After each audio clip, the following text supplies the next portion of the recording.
దేవుని యొక్క పరిశుద్ధ గ్రంథమైన బైబిల్లో నుంచి దేవుని యొక్క వాక్యాన్ని మనం చూసుకోబోతున్నాం. కీర్తనలు 127వ కీర్తన 127వ కీర్తన 4వ వచనాన్ని మనం ఒకసారి చదువుదాం. దేనిమిళ్ళారా, యవన కాలమందు పుట్టిన కుమారులు బలవంతుని చేతిలోని బాణముల వంటి వారు.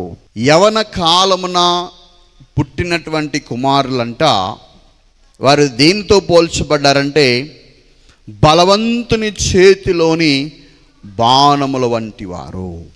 హల్లెలూయా. ఇది నేను చాలా ఎక్కువగా ఇష్టపడి చెప్పేటువంటి, ముఖ్యంగా యవనస్తుల కూడిక అంటే నేను ఎక్కువగా ఫస్ట్ ఈ యొక్క వాక్యానికి ఎక్కువ ప్రిఫరెన్స్ ఇస్తాను. నేను చాలా యూత్ మీటింగ్స్లో ఈ యొక్క సందేశాన్ని అందించాను. అయితే మరి మీకు కూడా ఆశీర్వాదకరంగా ఉంటుంది కాబట్టి ఈరోజు ఈ మాటలు మీకు కొన్ని విషయాలు మీతో పంచుకోవాలని ఇష్టపడుతున్నాను. ముఖ్యంగా యూత్, యవనస్తులు ప్రతి ఒక్కరూ, అంటే పెళ్ళి కాని వారే కాదు యూత్ అంటే, పెళ్ళయ్యి 59 సంవత్సరాల వరకు కూడా యూతే. ఎందుకంటే 60 ఏళ్ళకే కదా రిటైర్డ్ ఇచ్చేది, ముసలోళ్ళు అయినారని. అంటే 59 వరకు కూడా వాళ్ళ వయసులో ఉన్నట్టే కదా. కాబట్టి 59 ఏళ్ళ వయసు కలిగిన వారు అందరూ వినొచ్చు, 60 ఏళ్ళు కూడా వినొచ్చు బలంగా ఉంటే. హల్లెలూయా. సో ఇక్కడ మరి అంత ఏజ్ పోయిన వాళ్ళు ఎవరు లేరు. అందరూ చాలా చక్కగా మంచి చూడటానికి చాలా మంచి యంగ్ అండ్ డైనమిక్ హీరోస్ లాగా కనబడుతున్నారు. కాబట్టి మనందరము ఈరోజు దేవుని వాక్యాన్ని వినబోతున్నాం. హల్లెలూయా. దేవుడు మనతో మాట్లాడుతున్న మాట ఏంటంటే, మనందరము కూడా బలవంతుని చేతిలో బాణముల్లాగా ఉండాలి.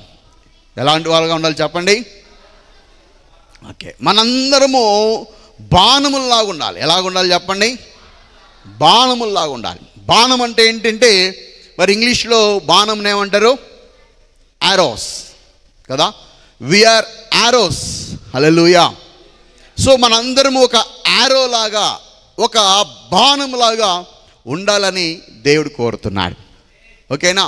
పక్కన వాళ్ళు చెప్పండి, మనము ఆరోస్ అని చెప్పండి. ఓకేనా? మనందరము బాణముల వంటి వారము. హల్లెలూయా. సరే, బాణముల వంటి వారము అంటే మరి ఈరోజు యవనస్తులకి దేవుడు చెప్తున్న మాట ఇది. ముఖ్యంగా యవన బిడ్డలకు, యంగ్ స్టేజ్లో ఉన్నటువంటి వారు అందరూ ఒక బాణం, మనందరం కూడా ఒక బాణములాగా ఉండాలని దేవుడు కోరుతున్నాడు. బాణముకున్న లక్షణాలను, ఆరోకున్న క్యారెక్టర్స్, ఒక 5 క్యారెక్టర్స్ మీకు చెప్పి నేను ముగిచేస్తాను. ఈ 5 క్యారెక్టర్స్ మనం ధ్యానించిన తర్వాత, చూసిన తర్వాత అప్పుడు మీకు అర్థమవుతుంది నేను నిజంగా ఆరోలాగా ఉన్నానా లేదా అని. ఓకేనా?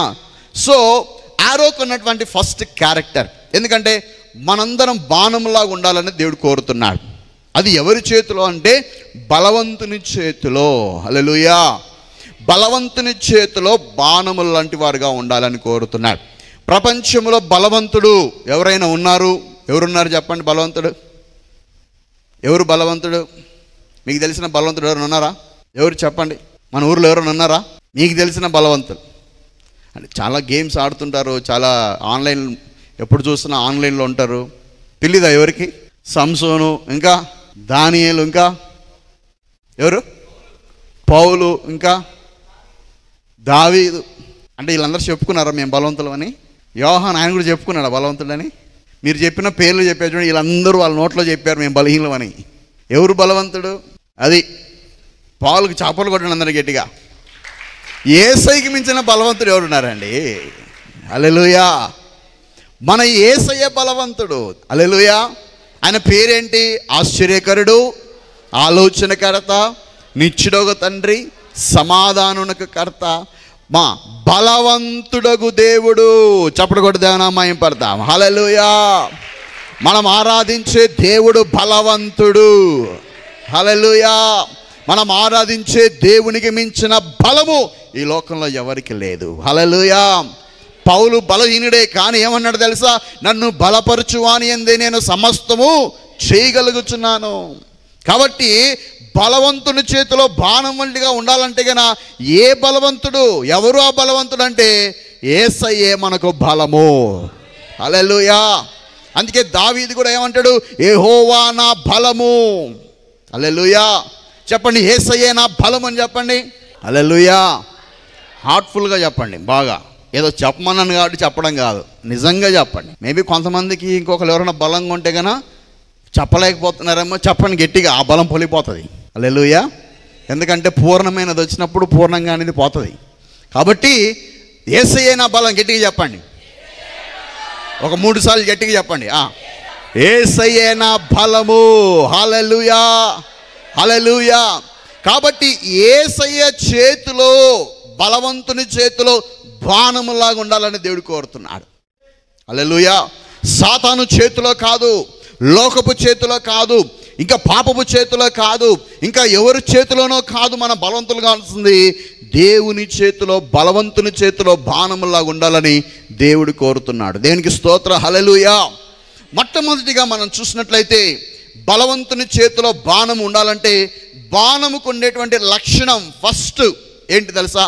ఆరో క్యారెక్టర్స్. అందరూ యవనస్తులే కాబట్టి అందరికీ కొంచెం ఇంగ్లీష్ ఐడియా ఉంటుంది కాబట్టి కొన్ని ఇంగ్లీష్లోనే నేను ఆ క్యారెక్టర్స్ నేను చెప్తాను, తెలుగులో కూడా చెప్తాను.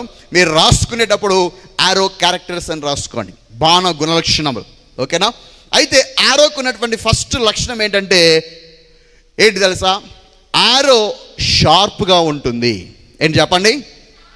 షార్ప్నెస్. బాణాలు దేనికి ఉపయోగిస్తారు చెప్పండి? బాణాన్ని దేనికి ఉపయోగిస్తున్నారు? ఇప్పుడంటే మనకు చాలా తక్కువ. ఒకప్పుడు బాణముల ద్వారానే యుద్ధాలు జరిగేటివి.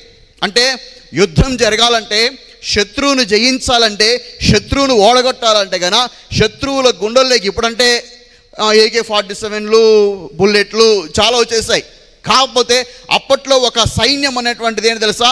ఇక్కడి నుంచి అక్కడికి మనము ఎవరికైనా సైనికులు, శత్రువులు ఏంటంటే పడగొట్టాలంటే కనుక బాణములతోనే పడగొట్టేవారు.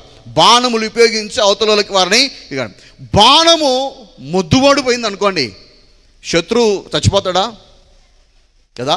బాణం తయారు చేసిన ముఖ్య ఉద్దేశం ఏంటంటే కనుక అవతల శత్రువు ఏమవ్వాలి తెలుసా? పతనం అవ్వడానికి కోసమే బాణమును తయారు చేస్తాం. మరి ఈరోజు మనము బాణం వంటి వారు ఉన్నామంటే కనుక బాణము ఎంత షార్ప్గా ఉంటుందో యవనస్తులు ప్రతి ఒక్కరు కూడా షార్ప్గా ఉండాలని దేవుడు కోరుతున్నాడు. హల్లెలూయా. ప్రతి యవనస్తులు షార్ప్గా ఉండాలని కోరుతున్నాడు. ప్రతి యవనస్తుడు కూడా చాలా వాడిగా ఉండాలని కోరుతున్నాడు. హల్లెలూయా.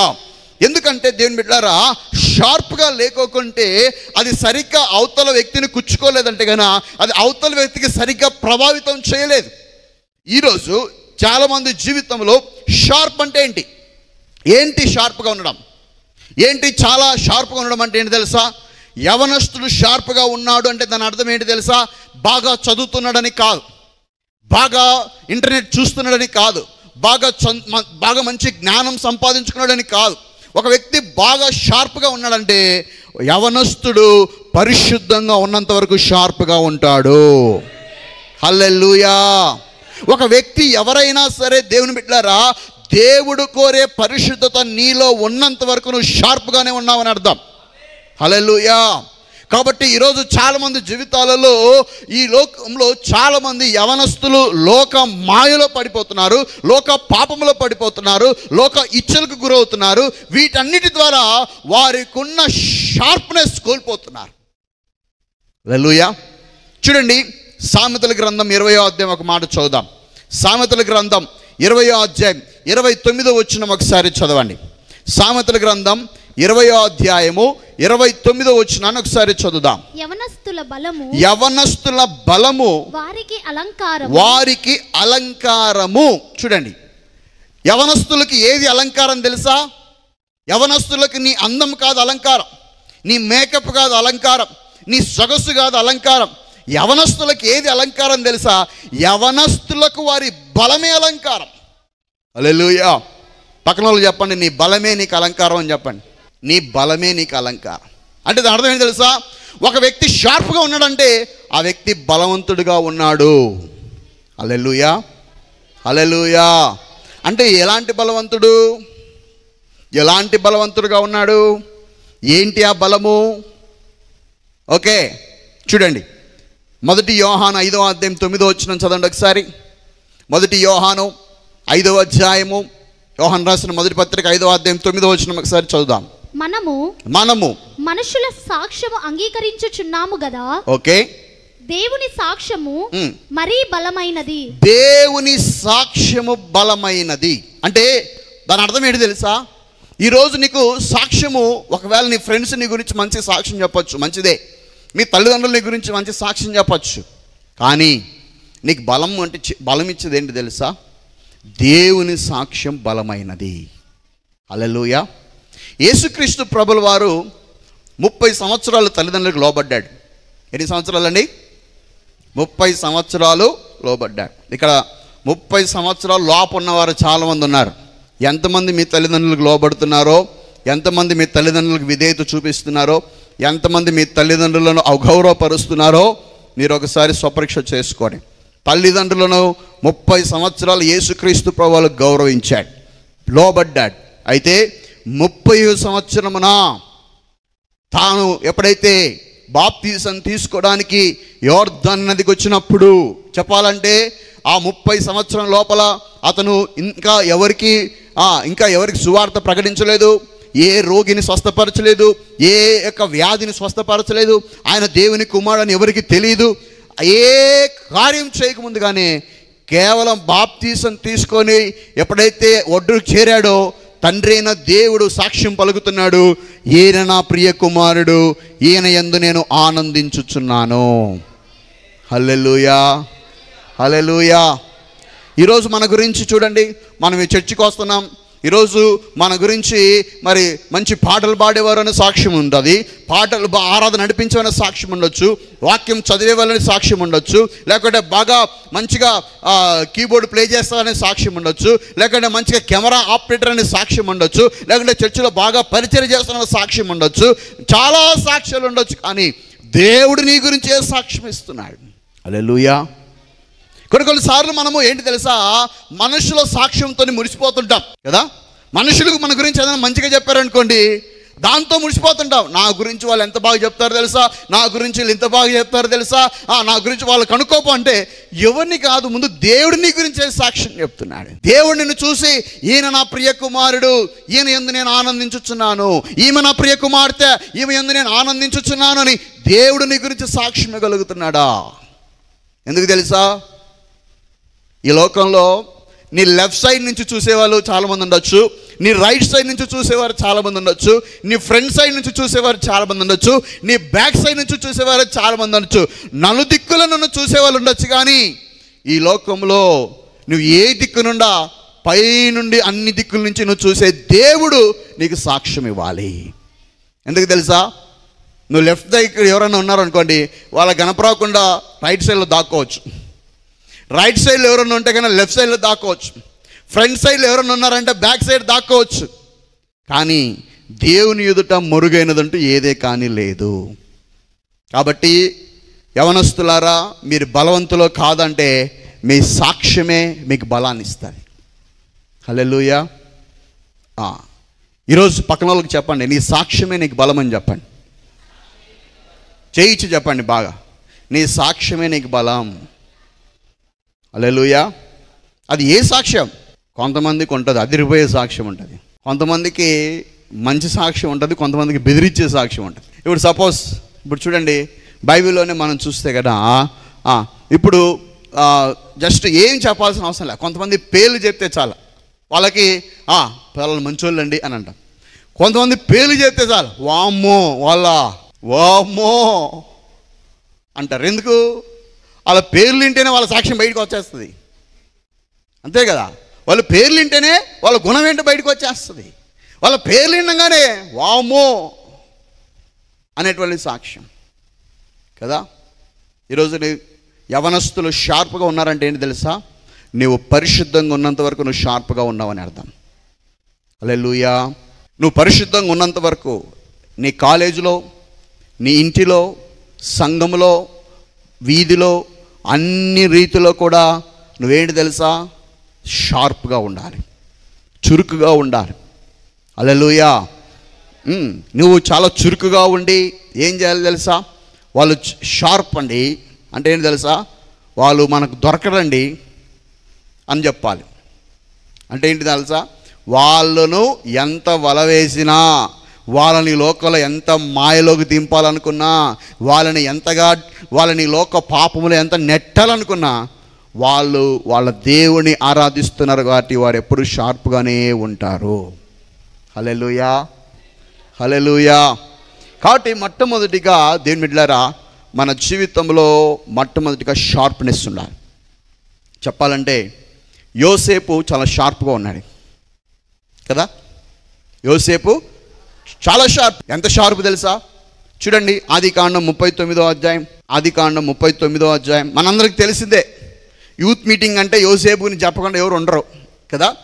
మనం కూడా చూసుకుందాం. కానీ దేవుడు ప్రతిసారి ప్రతి కోణంలో మాట్లాడుతుంటాడు. చూడండి 39వ అధ్యాయము 9-10 వచనాలను ఒకసారి చదువుదాం.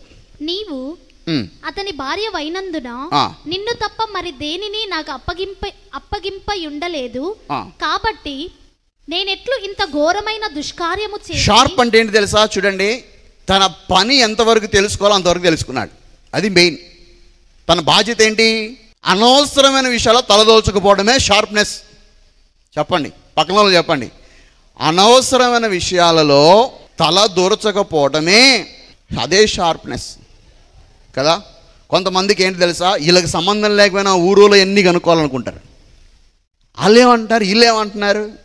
కొంతమందికి పక్కన వాళ్ళ గురించి తెలుసుకోవడమే ఒక ముచ్చట. యోసేపుకి ఎంత షార్ప్నెస్ తెలుసా? ఏమంటున్నాడు తెలుసా యోసేపు?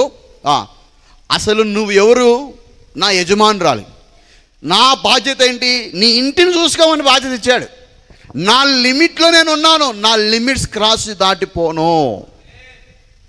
ఓకేనా? యవనస్తులారా, మీ లిమిట్స్ ఏంటో తెలుసుకోండి.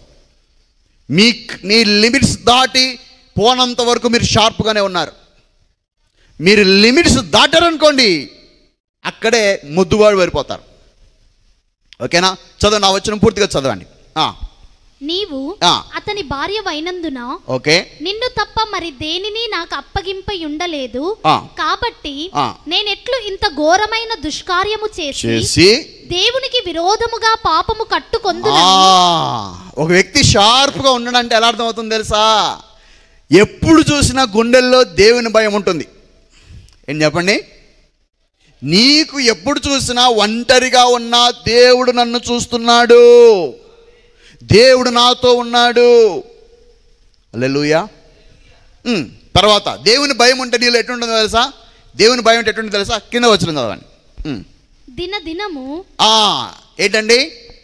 ఎవ్రీ డే, దినదినము ఆమె యోసేపుతో మాటలాడుచుండెను గాని అతడు ఆమెతో శయనించుటకైనను. చూడండి, ఇక్కడ బాగా గమనించండి, ఈ మాట బాగా గమనించండి. ఒక రోజు కాదు, 2 రోజులు కాదు, ఎవ్రీ డే. పక్కన వాళ్ళు చెప్పండి, ప్రతిరోజు అని చెప్పండి. హల్లెలూయా. ఏంది ప్రతిరోజు? ఏంది ప్రతిరోజు? ఇప్పుడు బాగా క్లారిటీ చెప్పండి. ప్రతిరోజు శోధకుడు నిన్ను శోధిస్తూనే ఉంటాడు.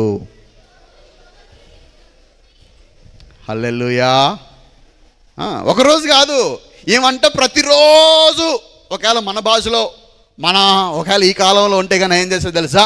రోజు వాట్సాప్ మెసేజ్ పెట్టేది, Joseph I love you, Joseph I love you అని. ఏంది? వాట్సప్, ఫేస్బుక్, ట్విట్టరు, మెయిల్, ఇంకా ఏమున్నాయి, ఇన్స్టాగ్రామ్. ఏ గ్రామ్ ఉంటే ఆ గ్రాములు కదా, యా బుక్ ఉంటే ఆ బుక్లేకి కదా. ఏంటి? నానా రకమైన డిజైన్లతో, నానా రకమైన పోజులతో రోజు శోధిస్తుందంట కదా. ఒకరోజు నేను కూడా దాదాపు 15 సంవత్సరాలు యవనస్తుల మధ్య పరిచయం చేశాను. చాలా బాగుంటుంది. అయితే ఈ యవనస్తుల మధ్య పరిచయంలో ఒకరోజు ఒక పాప వచ్చి ఏం చేసిందంటే, అన్నా నా గురించి ప్రార్థన చేయండి అన్నా. ఏమ్మా? ఒకరు నా ఎంట పడుతున్నాడు అన్నా. మంచిదేలేమ్మా, నీకు సెక్యూరిటీ గార్డుగా ఉంటానులే, నువ్వు దారిలో పోయినప్పుడు వచ్చినప్పుడు బాగుంటుంది అని అన్నా.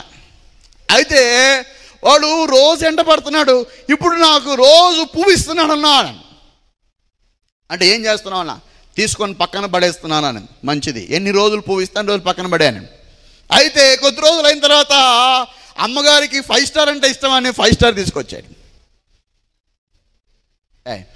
అయితే 2 రోజులు 5 స్టార్ కూడా పక్కన పడేసింది. ఈసారి పెద్ద డైరీ మిల్క్ తీసుకొచ్చాడు. ఏంటి? పెద్ద డైరీ మిల్క్ తీసుకొచ్చాడు. పెద్ద డైరీ మిల్క్ తీసుకొని వచ్చి ఏం చేశాడు తెలుసా? ఇదిగో, ఇది ఇంతవరకు నేనే తినలేదు, ఇంతవరకు నేను ఎవరికి ఇవ్వలేదు, ఫస్ట్ టైం నీకేం చెప్పి ఆ మాట ఏ అమ్మాయికి చెప్పినా ఇస్తున్నాడంట. ఏ అమ్మాయికి ఇచ్చినా కూడా ఫస్ట్ టైం నీకే ఇస్తున్నానని చెప్పేసి డైరీ మిల్క్ అంట. పాపం ఆ డైరీ మిల్క్ చూసి ఆ పాప, వామ్మో ఇంత పెద్ద డైరీ మిల్క్ అని ఫస్ట్ ఫ్లాట్ అయిపోతుంది, ముద్దు పడిపోతుంది అనుకుంది. నాకు వద్దు పోని ఫస్ట్ పడేసింది. అయితే వాడు ఏం చేసినాడు, నెక్స్ట్ రోజు 2 తెచ్చాడు. ఏంటి? 2 తీసుకొచ్చాడు. 2 తీసుకొచ్చేసరికి ఇంకా ఏం చేయాలి తెలుసా? కాంప్రమైజ్ అయిపోయింది. ఇక నిదానంగా ఫోన్ నెంబర్ వేయడం స్టార్ట్ చేసింది. ఓకేనా? నిదానంగా ఫోన్ నెంబర్ వేయటం, నిదానంగా అలాగా రోజు కొంతమంది అంటారు ఏంటి తెలుసా, ఈ లోకంలో వాడు ఏంటంటే ఫస్ట్లో బాగానే నేను రిజెక్ట్ చేసేవాడిని, కానీ ఇప్పుడు ఏంటంటే రోజు ఎంటబడేసరికి నాకే పాపం జాలేసి, ఏంటి వాడిని చూసి జాలేసి, వాని మీద కనికరించి నిన్నెవడు జాలి పడమన్నాడు కదా. కొంతమంది షార్ప్నెస్ ఏంటి తెలుసా, 2 రోజులు 3 రోజులు ఉంటుంది, 4 రోజులు ఉంటుంది, వారం రోజులు ఉంటుంది, మా అంటే 4 రోజులు ఉంటుంది. ఇంకో 2వ నెల అయ్యేసరికి వాడు కనపరాకపోయేసరికి వీళ్ళకి జాలి. ఏమైపోయాడు పాపం. రోజు పువ్వు పట్టుకొచ్చేవాడే, రోజు ఇడ్లీ తీసుకొచ్చేవాడే, నాకు పలానా ఇది తీసుకొచ్చేవాడే, నాకు డైరీ మిల్క్ తీసుకొచ్చేవాడే, ఎక్కడున్నాడు వీడు? వీళ్ళకి చింత. ఇప్పుడు యోసేపు ప్రతిరోజు కళ్ళ ముందర ఇంట్లో ఉండి శోధిస్తున్నా, ఒకరోజు టెంప్టేషన్ కాదు ఇది, ప్రతిరోజు. ఇంకా చెప్పాలంటే అప్పట్లో యోసేపుకి తెలిసిన వారు ఎవ్వరు లేరు అక్కడ. యోసేపు అన్నలు కానీ, యోసేపు మమ్మీ డాడీ కానీ ఎవ్వరు లేరు. ఒకవేళ తప్పు చేసినా మీ వాడు తప్పు చేశాడయ్యా అని ఇంటి వాళ్ళకి మెసేజ్ పంపించడానికి లేదు. కానీ దేవుని భయము ఎన్ని రోజులు సాతాను నిన్ను వెంబడించినాను షార్ప్గానే ఉండేటట్టుగా చేస్తుంది. హల్లెలూయా, హల్లెలూయా. నీకెన్ని టెంప్టేషన్స్ వచ్చినా, నీకెన్ని ప్రపోజల్స్ వచ్చినా, ఎన్ని ఊబిలోకి వచ్చినా, నీకెంత మాయలో పడాలనే అవకాశాలు వచ్చినా, నువ్వు దేవుని భయము, దేవుడు నాతో ఉన్నాడు, దేవుడు నా పక్షాన ఉన్నాడు, దేవుడు నా పక్షాన ఉన్నంత వరకు నేను ఇవంటివి చూడనని, ఇలాంటివి నాకు పట్టవు, ఇలాంటివన్నీ నాకు తోచవు, నేను దేవుని బిడ్డను అని అనుకున్నంత వరకు కూడా నీ జీవితంలో బలవంతుని చేతిలో బాణంలాగా ఉంటావు. హల్లెలూయా, హల్లెలూయా, హల్లెలూయా. ఓకే. ఎందుకంటే ఒకప్పుడు మా కాలాల్లో అప్పుడప్పుడు మేము ఎప్పుడో ఉన్నప్పుడు అబ్బాయిలే అమ్మాయిల అంటే పడేటి వాళ్ళు అనమాట. ఇప్పుడు ఏం లేదు, అంత ఈక్వల్ అయిపోయింది. వీళ్ళు వాళ్ళని పడుతున్నారు, వీళ్ళు వాళ్ళని పడుతున్నారు, ఎవరికేం తక్కువేం లేరు ఇప్పుడు కదా. కాబట్టి అందరూ షార్ప్గా ఉండాలి. షార్ప్ లేకుంటే ఏమవుతుందో తెలుసా? ఇంకో వచనం చూపిస్తాను చూడండి. న్యాయాధిపతుల గ్రంథం 16వ అధ్యాయానికి రండి. న్యాయాధిపతుల గ్రంథం 16వ అధ్యాయం 16వ వచనం చదవండి. ఆమె అనుదినము, అమ్మో, ఆమె అనుదినము మాటల చేత, ఏం చేత? మాటల చేత అతన్ని బాధించి తొందర పెట్టుచున్నందున అతను ప్రాణము విసిగి చావగోరెను. ఎవరయ్యా ఆయన? పేరుకు బలవంతుడు. ఏ బలవంతుడు? కండబలం ఉన్నవాడు కదా. కొంతమందికి కండబలం ఉంటుంది కానీ ఏ బలం ఉండదు, బుద్ధి బలం ఉండదు కదా. పేరుకు 6 ప్యాక్ అంటారు కదా, ఏ బలం ఉండదు కదా. కాబట్టి ఇక్కడ చూడండి, నేను బాగా గమనించండి. 2 యవనస్తులని 2 స్త్రీలు ప్రతిరోజు టార్చర్ పెట్టారు. కానీ ఒక ఆయన షార్ప్గా ఉన్నాడు కాబట్టి ఎన్ని రోజులు ఆమె టార్చర్ పెట్టినా తప్పించుకున్నాడు. ఎవరు? యోసేపు. కానీ ఇంకా యవనస్తుడు, ఇంకా చెప్పాలంటే బలవంతుడు, అభిషక్తుడు, దేవుడి చేత ఎన్నిక చేయబడిన వాడే, పేరుకు బలవంతుడని చెప్తున్నవాడు. ఈమెను కూడా ఒక స్త్రీ ఏం చేసింది? ప్రతిరోజు టార్చర్ పెట్టింది. కానీ నేనేం చేశాడు? శోధిస్తుందని చెప్పేసి ఏమంటుంది తెలుసా? నీ బలం ఎక్కడుంది చెప్పు, నీ బలం ఎక్కడుంది చెప్పు, నీ బలానికి రహస్యం ఏంటి, నీ జయానికి రహస్యం ఏంటి చెప్పు అని అంటున్నప్పుడు ప్రాణం విసిగించుకుంది. కాబట్టి ఆయన బలహీనుడైపోయి ఏం చేశాడు తెలుసా? ఆయన షార్ప్గా ఉన్నాడు కాబట్టి యోసేపు పారిపోయాడు. హల్లెలూయా, హల్లెలూయా. పక్కన వాళ్ళకి చెప్పండి, నువ్వు షార్ప్గా ఉంటే, చెప్పండి ఈ మాట బాగా చెప్పాలి, నువ్వు షార్ప్గా ఉంటే తొందరగా, చెప్పండి తొందరగా నువ్వు పారిపోతావు. నువ్వు షార్ప్గా లేవనుకోండి, బాగా చెప్పండి ఈ మాట, నువ్వు షార్ప్గా లేవనుకోండి సంసోన్ లాగా బోడిగుండు అయిపోతావు. అది ఏమవుతుంది? బోడిగుండు అయిపోతావు. సూర్య, చాలా హెయిర్ స్టైల్ బాగా తిప్పుతున్నావు, నువ్వు గన ఒకవేళ మాయలో చిక్కున్నావు అనుకో, అది ఉండదు, ఇంకా గోక్కోవడమే. హల్లెలూయా. అంటే ఆయన స్టైల్ ఇట్లా పెట్టింటే ఆయన చూసి మాట అన్నాను లేండి. హల్లెలూయా. అందరికి ఉన్నాయి జుట్లు, జాగ్రత్త. దేవునికి స్తోత్రం. హల్లెలూయా, హల్లెలూయా. ప్రతిరోజు లోకం, దెలీలా అంటే లోకం ఏంటి చెప్పండి?